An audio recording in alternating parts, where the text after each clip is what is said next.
हमने एरेस तो देखी है कि एरेस किस तरह से बनती थी और क्या होता था। एरेस के अंदर कलेक्शन ऑफ डेटा स्टोर होता था, जिस तरह से अभी यहाँ पर आपको मेरे सामने नजर आ रही है एक एरे। और यहाँ पर अगर मैं आपको बताऊँ, यहाँ पर देखिए हमारे पास जो है यहाँ पर फर्स्ट नेम स्टोर है, लास्ट नेम स्टोर है, और उसके बाद फिर हमारे पास यहाँ पर एज स्टोर है, और यहाँ पर हमने एक बुलियन वैल्यू स्टोर की हुई। लेकिन कितना अजीब सा लग रहा है कि यहाँ पर हमारे पास अगर मैं किसी थर्ड पर्सन को दिखाऊं या आपको अब मैंने दिखाया तो आपको भी फर्स्ट टाइम पता नहीं चला कि ये बेसिकली ये हैं क्या वैल्यूज, इन वैल्यूज की प्रॉपर्टीज क्या है, कौन सी वैल्यू किस चीज़ को रिप्रेजेंट कर रही है।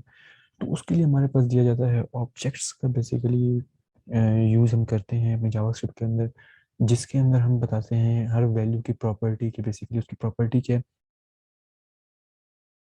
तो मैंने सबसे पहले पहले यहाँ पर जो है सिंपल एक वेरिएबल क्रिएट किया पर्सन के नाम से, और अब मैं इसके अंदर क्रिएट करने वाला हूँ ऑब्जेक्ट।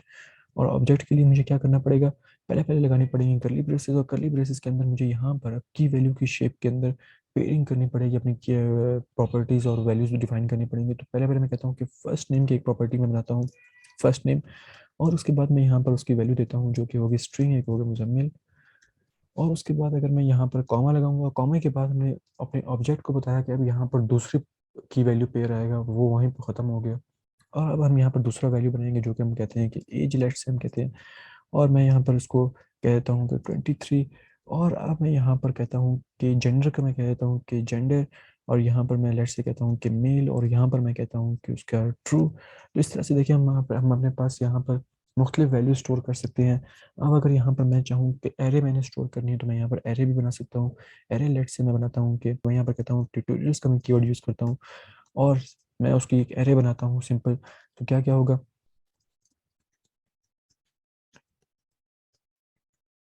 तो इस तरह से हम यहाँ पर अपने एरेज का हमने क्रिएट कर लिया। और अब हम चाहते हैं कि हम एक ऑब्जेक्ट भी इसी के अंदर ही क्रिएट करना चाहते हैं, कि हम यहाँ पर एक ऑब्जेक्ट क्रिएट करें, और उसके अंदर हम की वैल्यू पेयर दोबारा से डिफाइन करें, मतलब ऑब्जेक्ट के अंदर एक ऑब्जेक्ट हम क्रिएट करना चाह रहे हैं।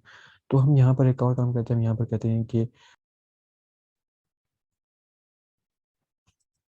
हम दोबारा यहाँ पर कर्ली ब्रेसेस लगाएं, और यहाँ पर अब हम दोबारा से वही प्रॉपर्टीज इसको डिफाइन करना शुरू करेंगे। जैसे फॉर एग्जाम्पल क्या,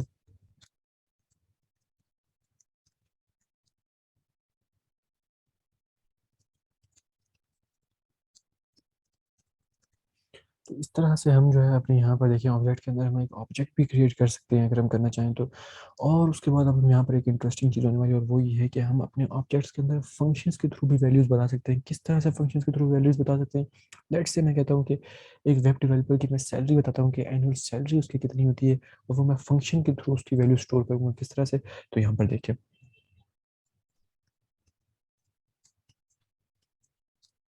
और यहाँ पर मैं रिटर्न का कीवर्ड यूज़ करूँगा, ताकि हम अपने बता सकते हैं कि हमारे पास सैलरी की बेसिकली प्रॉपर्टी क्या आ रही है वहाँ पर। तो मैं यहाँ पर रिटर्न यूज़ करता हूँ, यहाँ पर मैं कहता हूँ कि लेट्स से, और यहाँ पर मैंने 50,000 उसका दे दिया यूएसडी। तो मैं यहाँ पर इसको न्यूमेरिकली स्टोर कर रहा हूँ, अगर हम स्ट्रिंग में स्टोर करके यूएसडी साथ में लिख दें तो वो भी इशू नहीं है। सो यहाँ पर अब हमें ये फंक्शन बताया है जिसकी वैल्यू वो रिटर्न हो रही है 50,000। अब हम देखेंगे कैसे 50,000 आती है। उसके बाद अगर मैं चाहता हूँ कि मैं अपने यूज़र का फुल नेम स्टोर करना चाहता हूँ, तो उसके लिए भी हम एक फंक्शन क्रिएट करते हैं, और उसके बाद हम लोग देखेंगे किस तरह से हम जो प्रीवियस ऑब्जेक्ट्स के अंदर हमने जो इसी ऑब्जेक्ट के अंदर जो प्रीवियस प्रॉपर्टीज हमने यूज़ की हैं फर्स्ट नेम वगैरह, उसको कैसे यूज़ करके हम अपना फुल नेम क्रिएट कर सकते हैं। तो यहाँ पर मैं कहता हूँ कि हमने यहाँ पर कॉमा देना है, कॉमा के बगैर जो है यहाँ पर वो एरर देगा हमें। और मैं एक और प्रॉपर्टी क्रिएट कर रहा हूँ फुल नेम के नाम से।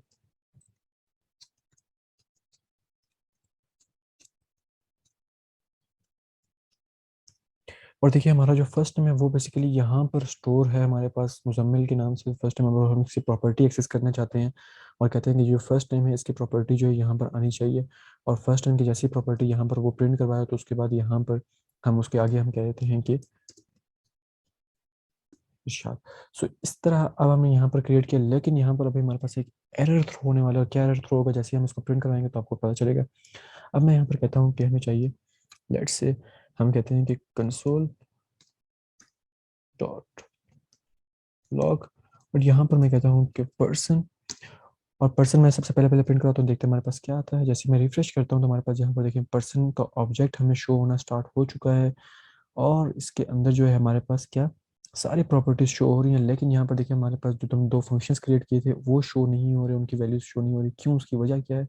उसकी वजह ये है कि इन फंक्शंस को कॉल करना पड़ेगा। तो जैसे मैं पर्सन डॉट, और यहाँ पर मैं सैलरी का फंक्शन जब मैं कॉल करूंगा तो हमारे पास जो वैल्यू यहाँ पर अब आने वाली है वो आने वाली है 50,000 हमारे पास शो होना स्टार्ट हो चुका है। यानी कि ये भी उसी तरह ही एक हमारे पास की वैल्यू पेयर की फॉर्म में प्रॉपर्टी क्रिएट हुई, लेकिन इसकी जो तरीकेकार है, इसका जो मेथड है वो हमने फंक्शन के थ्रू क्रिएट किया, और इसकी जो वैल्यू होगी वो ये होगी। तो जब भी हम फंक्शन को कॉल करेंगे हमारे पास ये आएगा। अब हम यहाँ पर फुल नेम का फंक्शन कॉल करने वाले हैं और देखने वाले हैं कि फुल नेम के फंक्शन के अंदर क्या आता है। जैसे इसको मैं सेव करूंगा हमारे पास यहाँ पर देखिएगा एक एरर थ्रो होना स्टार्ट हो चुका है, बिल्कुल जो मैं चाह रहा था। और उसके अंदर ये एरर क्या है? First name is not defined at object dot full name. ये जो हमने फर्स्ट नेम डिफाइंड डिफाइन यहाँ पर हमने यूज किया हुआ है, ये बेसिकली वो कह रहा है डिफाइंड नहीं है, यानी कि ये उसको एज अ वेरिएबल रीड कर रहा है। लेकिन हमने तो यहाँ पर उसको प्रॉपर्टी के वैल्यू हम चाह रहे थे कि ये प्रॉपर्टी की वैल्यू यहाँ पर रीड करे, तो यहाँ पर ये वेरिएबल की रीड कर रहा है बेसिकली। इसको सॉल्व करने का मेथड ये है कि यहाँ पर हमने अपने ऑब्जेक्ट को बताना है कि ये वेरिएबल नहीं है, ये प्रॉपर्टी है। और ये प्रॉपर्टी किसकी है? इस पर्सन की है जो कि ये ऑब्जेक्ट ओन कर रहा है। मैं दोबारा रिपीट करता हूँ कि हमने अपने ऑब्जेक्ट को बताना है, कि ये जो फर्स्ट टाइम हमने यूज़ किया है ये वेरिएबल नहीं है, ये बेसिकली हम एक प्रॉपर्टी की वैल्यू यूज़ कर रहे हैं जो कि इसी ऑब्जेक्ट के अंदर ही है, पर्सन के ऑब्जेक्ट के अंदर है। और अब हम इसको बताएंगे कैसे। हम यूज करेंगे यहाँ पर दिस का कीवर्ड हमें जावास्क्रिप्ट प्रोवाइड करता है। दिस का कीवर्ड क्या करता है? दिस का कीवर्ड आपके जहाँ पर आपने यूज किया, आप वो वहां पर बताएगा उसको जावास्क्रिप्ट को कि यहाँ पर जो वैल्यू यूज हो रही है, फर्स्ट टाइम जो यूज हो रहा है, वो बेसिकली हमने जो ओनर इस ऑब्जेक्ट का उसके अंदर जाके हमने देखना है कि फर्स्ट नेम क्या है और उसकी वैल्यू हमने रिटर्न करनी है। ठीक है? तो किस तरह से? अब अगर मैं यहाँ पर दिस का कीवर्ड यूज करता हूँ, दिस डॉट फर्स्ट नेम करता हूँ, तो हमने यहाँ पर बता दिया कि ये वेरिएबल नहीं था फर्स्ट नेम। ये बेसिकली दिस की वजह से ये हमें पता चल रहा है कि ये जो दिस यहाँ पर देखिए, मैं जैसे इसके ऊपर होवर करता हूँ यहाँ पर आपको दिस शो हो रहा है, यानी कि ये बेसिकली ऑब्जेक्ट के ओनर को पॉइंट कर रहा है कि जो यहाँ पर ऑब्जेक्ट का ओनर है उसके अंदर जो फर्स्ट नेम की प्रॉपर्टी है उसकी वैल्यू ये मांग रहा है यहाँ पर। तो हम दिस का कीवर्ड जब यूज करेंगे तो वो पर्सन ऑब्जेक्ट को रेफर करेगा और उसके अंदर जाकर हमें फर्स्ट नेम की जो प्रॉपर्टी होगी उसकी वैल्यू रिटर्न करना स्टार्ट हो जाएगा। तो अब अगर मैं इसको यहाँ पर सेव करूँ और सेव करने के बाद यहाँ पर मैं इसको रिफ्रेश करूँ तो हमारे पास मुजम्मिल शाह शो होना स्टार्ट हो चुका है। अब अगर मैं चाहता हूँ कि यहाँ पर मैं उसकी एज भी प्रिंट करवाऊँ तो मैं क्या करूँगा? मैं यहाँ पर लिखूँगा कि एज, और यहाँ पर मैं उसके साथ ही साथ लिख दूंगा कि हमें यहाँ पर उसकी एज जो है वो दोबारा से मैं यहाँ पे कहूँगा दिस डॉट, दोबारा मैं अपने ओनर को पॉइंट कर रहा हूँ, इस ऑब्जेक्ट के ओनर को पॉइंट कर रहा हूँ कि इस ऑब्जेक्ट के ओनर पे जाए और वहां से मुझे रिटर्न करे वो एज की प्रॉपर्टी। और जैसे ही उसने एज की प्रॉपर्टी रिटर्न किया मैं यहाँ पर रिफ्रेश करता हूँ तो यहाँ पर मेरे पास देखिए 23 भी शो होना स्टार्ट हो चुका है। अब अगर मैं चाहता हूँ कि यहाँ पर मुझे इस चीज़ को, मैं कहता हूँ कि मुझे वो एक ऑब्जेक्ट की शेप के अंदर रिटर्न करे, ना कि वो इस तरह से स्ट्रिंग की शेप के अंदर इस वक्त रिटर्न कर रहा है आपको। तो अगर मैं चाहता हूँ कि मुझे वो ऑब्जेक्ट की शेप में रिटर्न करे तो मैंने यहाँ पे ये करली ब्रेसेस लगा दिए, और साथ ही साथ मैं यहाँ पर अब जब ऑब्जेक्ट की शेप में मैंने बता दिया, या मैं कहता हूँ कि मुझे वो यहाँ पर एरे की शेप में रिटर्न करे, तो यहाँ पर मैं एरे के साइन लगाऊंगा। तो और उसके अंदर मैं क्या करूँगा? मैं यहाँ पर जो है अपनी वैल्यू की यहाँ पर मैं एक कॉमा दे दूंगा, और जैसे ही मैं इसको रिफ्रेश करूँगा तो यहाँ पर देखिएगा हमारे पास जो है वो एक एरे की शेप आना स्टार्ट हो चुकी है, और एरे की वो इंडेक्सेस की वाइज हमें रिटर्न कर रहा है। अच्छा, यहाँ पर जब मैंने यहाँ पर प्रीवियसली ऑब्जेक्ट किया था तो क्यों मुझे वो एरर दे रहा था?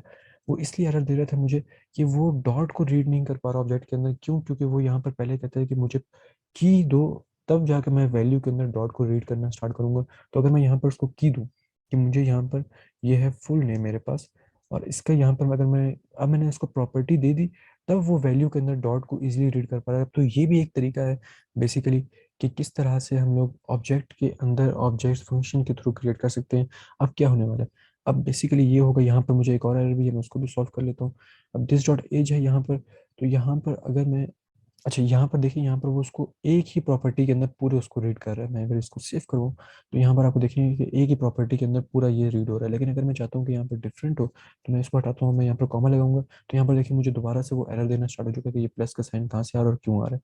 तो यहाँ पर जो है मैं एक काम करता हूँ, मैं इसी एज को जो है दोबारा से यहाँ पर इनिशियलाइज करता हूँ, और एज के अंदर मैं यहाँ पर कहता हूँ ये प्रॉपर्टी है। और जैसे ही मैंने प्रॉपर्टी, तो यहाँ पर ये हमारे पास डॉट के पास जो एरर था वो भी रिजॉल्व हो चुका है। तो मैं जैसे ही इसको रिफ्रेश करता हूँ तो देखिएगा हमारे पास दोबारा से अब हमारे पास एक कंप्लीट ऑब्जेक्ट रिटर्न हो रहा है, जिसके अंदर इंडेक्स वन पर हमारे इंडेक्स जीरो पर हमारे पास फुल नेम और इंडेक्स वन पर हमारे पास 23 रिटर्न हो रहा है। अब हमारे पास हमने ये तो देख लिया कि ऑब्जेक्ट्स बेसिकली बनते कैसे हैं। अब अगर हम चाहते हैं कि ऑब्जेक्ट्स के अंदर कोई वैल्यू हम ऐड करना चाहते हैं, तो वो कैसे हम करेंगे? उसके लिए सिंपल यहाँ पर हमारे पास देखिए लास्ट नेम गिवन नहीं होना चाहता हूँ, लास्ट नेम की प्रॉपर्टी यहाँ पर मैं ऐड करना चाहता हूँ। तो उसके लिए मैं क्या करूँगा, मैं यहाँ पर इसको फिलहाल जो है मैं क्या करूँगा, यहाँ पर मैं अपना ऑब्जेक्ट कॉल करूँगा। पर्सन के नाम से मैंने जो ऑब्जेक्ट बनाया तो उसको मैंने कॉल किया और डॉट लगाऊंगा, और यहाँ पर मैं लिखूंगा लास्ट नेम जो कि प्रॉपर्टी का नाम था जो मैं ऐड करना चाहता हूँ, और साथ में मैं लगाऊंगा इक्वल टू का साइन, और उसके अंदर मैं वैल्यू पास कर दूंगा इरशाद। तो अब अगर हम यहाँ पर देखें अपने कंसोल लॉग में, तो हमारे पास पर्सन ऑब्जेक्ट के अंदर लास्ट नेम भी शो होना स्टार्ट हो चुका होगा। ये देखिए यहाँ पर हमारे पास लास्ट नेम भी रिटर्न हो रहा है। अगर मैं यहाँ पर करूँ पर्सन डॉट लास्ट नेम, जो कि आपको यहाँ पर पहले नहीं मिल रहा था, अब अगर मैं यहाँ पर जाऊँ और देखूँ तो यहाँ पर हमारे पास लास्ट नेम इरशाद यहाँ पर रिटर्न हो रहा है। अब इसको यहाँ पर क्रिएट करने का दूसरा भी तरीका, और वो ये है कि अगर यहाँ पर हम कर्ली ब्रेसेस लगाएं, और कर्ली ब्रेसेस लगाने के बाद हम जब यहाँ पर अब देखेंगे, तो अब ये हमारे पास वही सेम ही तरीके से ये रन होगा, कोई एरर नहीं आएगा हमारे पास। तो हमारे पास दो मेथड हैं प्रॉपर्टीज़ को एक्सेस करने के, और हमारे पास प्रॉपर्टीज़ को क्रिएट करने के। तो जब भी हम यहाँ पर स्क्वायर ब्रैकेट लगाएंगे, तो उसके अंदर एक बात आप याद रखिएगा, आपको जो अंदर वैल्यू आप पास करेंगे वो आपको स्ट्रिंग्स की सूरत में पास करने होंगे, शेप में पास करने होंगे, वो उसको अदरवाइज वेरिएबल कंसीडर करना शुरू कर देगा। देखिए यहाँ पर आपको एरर दे रहा है, last name is not defined at object dot JS 23 line number. तो यहाँ पर पहले डिफाइंड नहीं था, मैं इसको सेव करता हूँ। अब अगर मैं यहाँ पर जाऊँ, तो यहाँ पर मुझे वो इरशाद रिटर्न करना शुरू हो चुका है दोबारा से। तो हमने यहाँ पर देखा कि यहाँ पर प्रॉपर्टीज़ को कैसे क्रिएट करना है, और प्रॉपर्टीज़ को हमने एक्सेस कैसे करना है, और बेसिकली प्रॉपर्टीज़ किस किस टाइप की हमारे पास यहाँ पर हो सकती हैं, किसी भी टाइप की प्रॉपर्टीज़ हो सकती हैं। तो इस तरह से बेसिक एक ऑब्जेक्ट की फंक्शनिंग होती है बेसिकली, और कैसे हम उसके अंदर ये दिस का कीवर्ड यूज़ करते हैं, और यहाँ पर हम फंक्शंस भी क्रिएट कर सकते हैं और फंक्शंस को एक्सेस भी कर सकते हैं। सो आई होप आपको ये समझ आया होगा। तो इसके अंदर जो है एक और कॉन्सेप्ट मैं आपको बताना चाहूँ कि अगर मैं चाहता हूँ, जो हमें ECMAScript 6 में हमें प्रोवाइड किया हुआ है, और वो है मॉडर्न जावास्क्रिप्ट के अंदर, कि अगर मैं कहता हूँ कि मेरे जो फर्स्ट नेम है वो ऑलरेडी डिफाइन है, यानी कि अगर मैं यहाँ पर कहता हूँ कि कॉस्ट फर्स्ट नेम, और यहाँ पर मैं कहता हूँ कि मुजम्मिल, तो यहाँ पर अब मुझे क्या करना पड़ेगा, मुझे अगर आप ये सोच रहे हो कि मुझे यहाँ पर क्या करना होगा, मुझे यहाँ पर फर्स्ट नेम जो है वो पास करना होगा इस तरह, और इस तरह अगर मैं उसको पास करूँ तब भी मेरे पास ये बिल्कुल एग्जैक्टली ठीक रन होगा। मैं यहाँ पर कहता हूँ फर्स्ट नेम, तो ये बिल्कुल ठीक रन होगा, इसके अंदर कोई मुझे वो एरर प्रोवाइड नहीं करेगा, मुजम्मिल रिटर्न हो रहा है। लेकिन ECMAScript 6 मॉडर्न जावास्क्रिप्ट हमें जो है एक ईज प्रोवाइड करती है, और वो ईज क्या है कि अगर दो वेरिएबल्स आप पास कर रहे हैं और वो उनका नेम जो है वो बेसिकली सेम है, यानी कि देखिए इसका नेम सेम है, और यहाँ पर जो प्रॉपर्टी का हम नेम रखना चाह रहे हैं वो भी सेम है, तो आपको बजाय ये सब करने के आपको जस्ट उस वेरिएबल को यहाँ पर कॉल करना होगा। और ये देखिए हमने एक दफ़ा कॉल किया, हमने वो दूसरा वाला हटा दिया, ऑटोमेटिकली जाके उसको पता चलेगा कि यहाँ पर जो है वो मुजम्मिल हमें रिटर्न हो रहा है, यानी कि वो उसको ऑटोमेटिकली क्या करेगा, प्रॉपर्टी उसकी फर्स्ट टाइम रख देगा, और जो उसकी वैल्यू होगी वो बेसिकली वो वेरिएबल्स एक्सेस करके मुजम्मिल रख देगा हमें। सो ये हमारे पास एक ईज हमें मॉडर्न जावास्क्रिप्ट प्रोवाइड करती है, ECMAScript प्रोवाइड करती है। आई होप आपको ये समझ आया होगा, और अब हम चलते हैं अपने सेकंड मेथड की तरफ, और वो देखते हैं कि क्या है बेसिकली न्यू ऑब्जेक्ट के थ्रू किस तरह से हम क्रिएट करते हैं। See you in the next tutorial.